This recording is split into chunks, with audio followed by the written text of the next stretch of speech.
Hello, my name is Marlene Kenny. I'm a social worker with Riverside Trauma Center based in Needham, Massachusetts.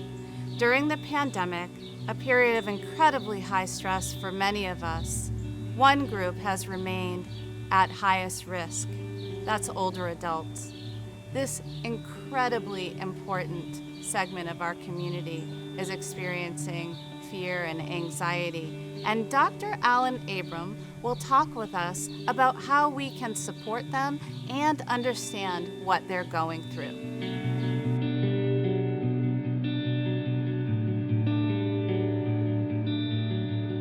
I'm Dr. Alan Abrams.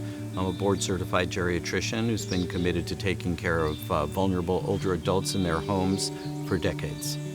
It's been very, very difficult, especially for the more vulnerable older adults who experience a lot of uncertainty, a lot of isolation, which is leading to many of them becoming more depressed as a result.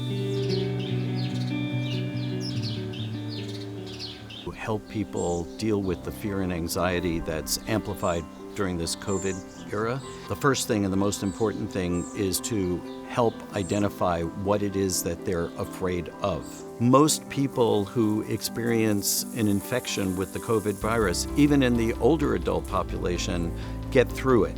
So I think that there's a lot of reassurance that can be given about just the statistical probability, and that's a very important thing for us to be able to reassure them with repeatedly.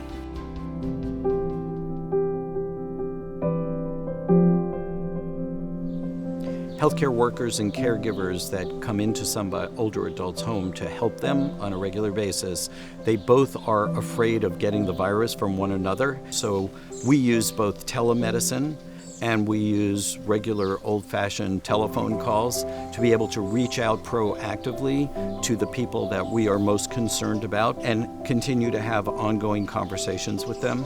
In addition to that, a lot of times we actually have to visit them using protective personal equipment. When we have to do that, oftentimes it invokes even more fear.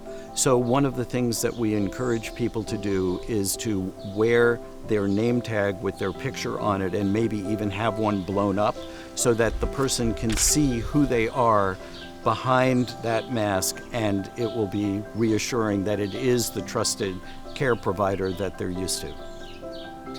So another tip to help people who are experiencing a lot of anxiety at home around the COVID issue is to teach them how to be visited in a safe way by people that are meaningful to them. During the COVID era here, makes it more difficult for older adults who are stuck in their homes and getting isolated to remember that they are a very important person. Everybody has a story to their life, and it's a very important marker of who they are as a person.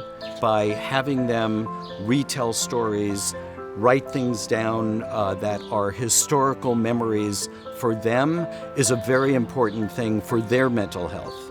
I wanted to share with you the story that my mother shared with me when she lived with us during the last 6 years of her life until she was almost 98. During that time, it was not infrequent that she would remind me that she had lost all of her brothers and sisters and many of her nieces and nephews, and that there was actually nobody left to validate her life. This is really, really important that everybody, as they get older, that we continue to honor who they are and who they were and what their story is. If there's one thing that is a takeaway from all of this for any healthcare worker or caregiver caring for an older adult, it's to remember that the older adult is a person with a story. Learn what that story is and celebrate it. By doing that, you may learn a lot about life and you'll be a more effective provider.